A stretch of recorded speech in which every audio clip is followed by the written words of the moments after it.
Vamos a pasar al siguiente punto, que son los mandamientos. Punto 62. Los mandamientos de la ley de Dios son 10. Seguimos bajo el apartado de la confesión, señores. 62.1. Los mandamientos son normas de conducta dictadas por Dios a la humanidad y son el camino que ha de conducir al hombre a la felicidad eterna. Jesucristo dijo, si quieres entrar en la vida, guarda los mandamientos. La división y numeración de los mandamientos ha variado en el curso de la historia. La actual es de San Agustín. Los ortodoxos tienen una división distinta. Las leyes que Dios ha puesto en la naturaleza, nosotros podríamos dividirlas de la siguiente manera. La primera sería la ley eterna, porque este es el plan de Dios para toda la creación. La segunda sería la ley natural, porque es la ley eterna grabada en los seres racionales que está basada en la naturaleza del hombre, como por ejemplo la injusticia de la calumnia o la monstruosidad de la blasfemia. La tercera sería la ley positiva, tanto divina, y nos referimos a los mandamientos, como humana, y aquí nos referimos a la administración de los sacramentos. La cuarta sería la ley física, que es la que dirige a todos los seres que son irracionales. Los mandamientos son preceptos de la ley natural que están impresos por Dios en el alma de cada hombre, una expresión privilegiada de la ley natural. La ley natural se puede conocer por la razón, porque no es justo condenar a muerte a una persona inocente, y por eso los preceptos de la ley natural obligan a todos los hombres de todos los pueblos y son valederos para todos los tiempos. Y eso se hace constituyendo el fundamento de toda moral individual y social. La ley del Señor es perfecta y es el descanso del alma, y eso lo dice la Sagrada Escritura. Dios ha impreso los mandamientos en el alma de tal modo que incluso los que se las dan de ateos y que dicen que no hay Dios, reconocen esa ley impuesta por Dios al hombre, y se ofenden cuando se les llama ladrones o embusteros. La moral católica no solo obliga a los católicos, sino que obliga a todos los hombres porque se basa en la ley natural. Todo hombre católico y no católico está obligado a no matar, a no robar, a no explotar al prójimo, a no calumniar, y podemos continuar con una larga lista, etcétera, etcétera, etcétera. Eso no excluye que haya mandamientos exclusivos para los católicos como lo son el ir a misa, la práctica de los sacramentos, etcétera. Y esto no excluye que haya mandamientos exclusivos para los católicos. Hoy, la moral no tiene una buena prensa, y para muchos hablar de moral es sermonear. Eso no les gusta, y sin embargo, renunciar a la moral es renunciar a ser hombres. Los hombres somos sujetos de moralidad, y no lo son así los animales, porque ellos solo se rigen por sus instintos. El bien es un valor, y la moral estudia la bondad de los actos humanos. Los mandamientos de la ley de Dios son la ley moral que Dios le dio a Moisés en el Antiguo Testamento y que Cristo perfeccionó en el Nuevo. Se basan en que Dios es nuestro dueño y nuestro Señor, y nos puede mandar, pero es tan bueno que lo que nos manda es para el bien nuestro. Con los mandamientos, Dios protege nuestros derechos y también los de nuestro prójimo.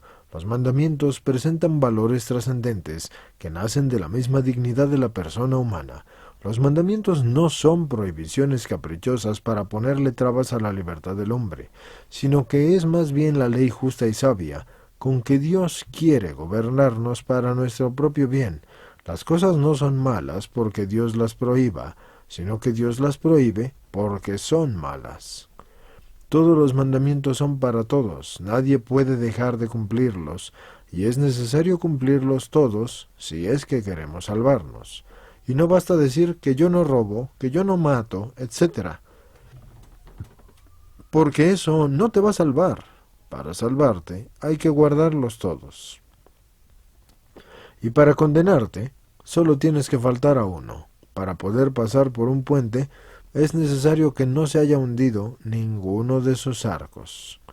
Así dice el apóstol Santiago: el menor que el que guarda los demás mandamientos, pero quebranta uno solo, ese se hace culpable de todos. Punto 62.2.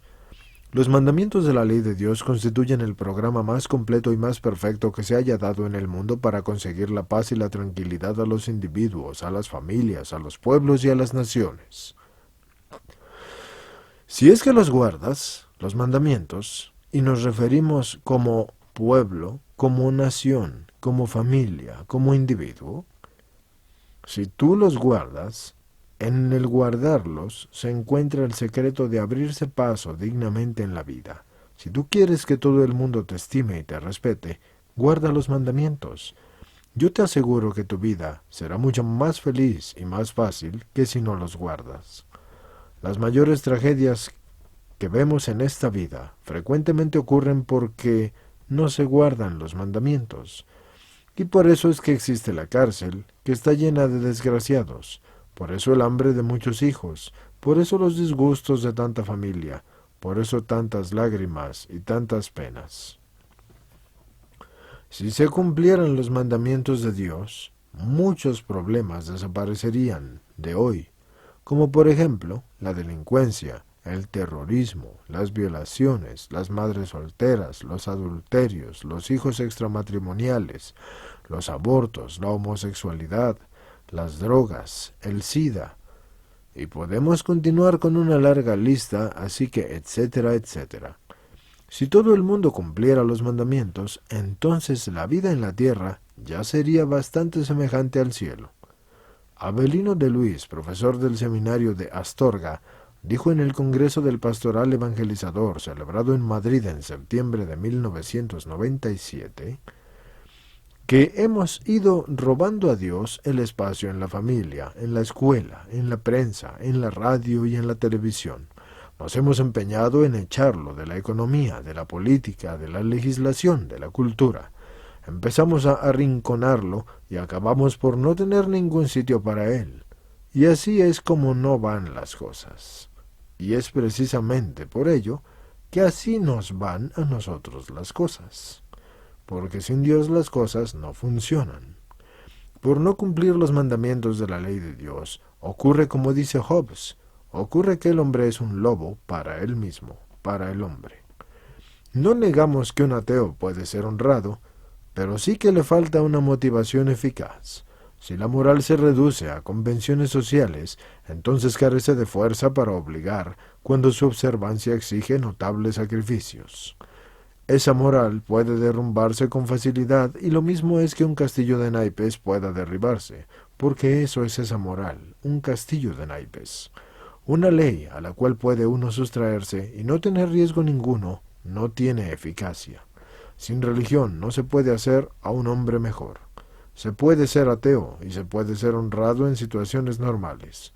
Pero en casos extremos en que la honradez exija un sacrificio heroico, uno que sea ateo no tendrá una motivación para no caer. Si un ateo se le presenta la ocasión de que se haga rico notablemente de un modo que no sea lícito, pero que no se lo pueda enterar nadie, será muy difícil para él no caer en la tentación.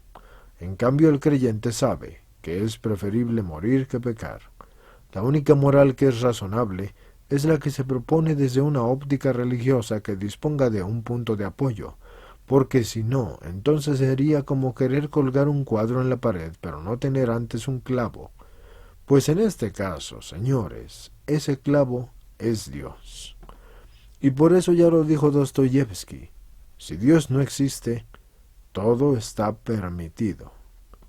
Sin Dios, sin alma y sin vida futura, la moral entonces es un ídolo que el hombre destroza, y el día que cae en la cuenta de que eso es obra de sus manos lo destroza. Cada uno va a obrar según sus gustos, y eso lo dice Benešek. Señores, estamos escuchando el apartado dentro de lo que es la confesión. Recuerden, la razón de los mandamientos. Alguno dirá que existe la ética civil, la moral consensuada por los grandes organismos internacionales con todo lo que conlleva, pero esos son poquísimos en cuanto a los hombres que dejan de robar, de mentir y de matar porque la ONU se los dice. Poquísimos los que lo hacen. Así que arrancada del interior del ser humano, la conciencia religiosa, es fácil que este hombre se convierta en un tiburón. En un mundo donde no hay Dios, y en el cual la única ley que cuenta es la del pez más grande comiéndose al chico, y que casi siempre habrá un tiburón más grande que otro, entonces dice una sentencia catalana: Qui no te fe, no te fre. El que no tiene fe, no tiene freno. Una sociedad que no acepta los valores auténticos ya va camino al suicidio y la destrucción. Para muchos hoy no son valores la familia, la fidelidad matrimonial, los hijos, el respeto a la vida de los seres humanos inocentes y de los animales y de los seres creados, el respeto a la misma creación, la moralidad sexual, la honradez, la verdad, la religión, la moral como tal. ¿A dónde entonces vamos por este camino y qué futuro nos espera? Dios lo dice en la Biblia: mis mandamientos son la luz de los pueblos. El reconocimiento de Dios no se opone en ninguna forma a la dignidad humana, sino más bien es su fundamento.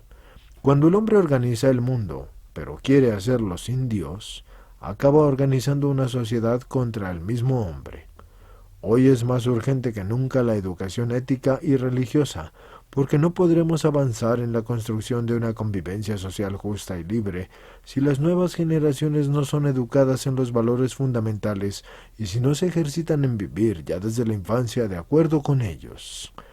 Ya lo decía Pío XII: si queremos un mundo mejor, hagamos mejores a los hombres, y lo que mejora a los hombres es la religión.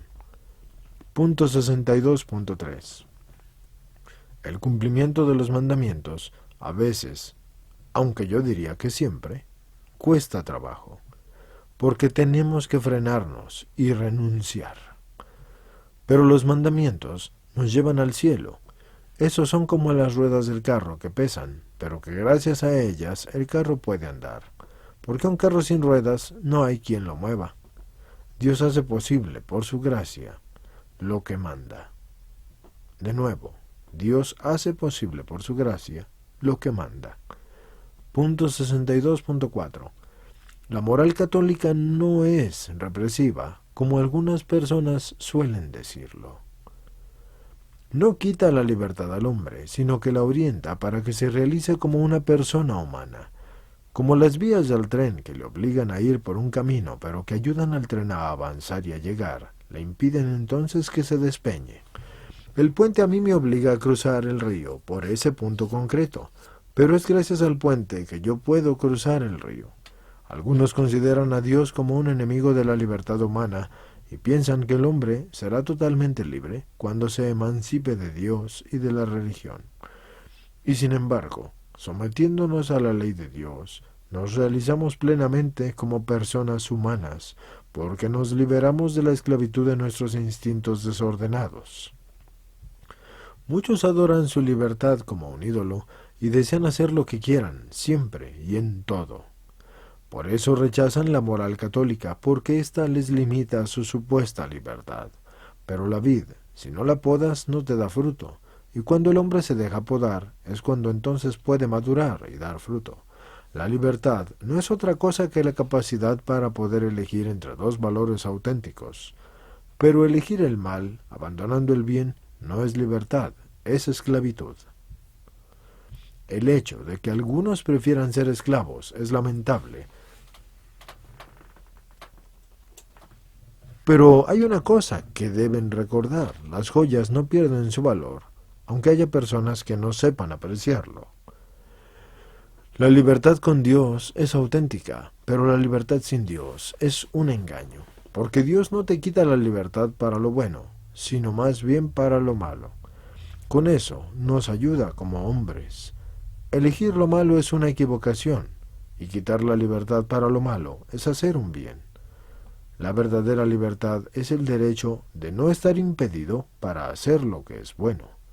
La libertad es la capacidad que tú tienes para optar por el bien.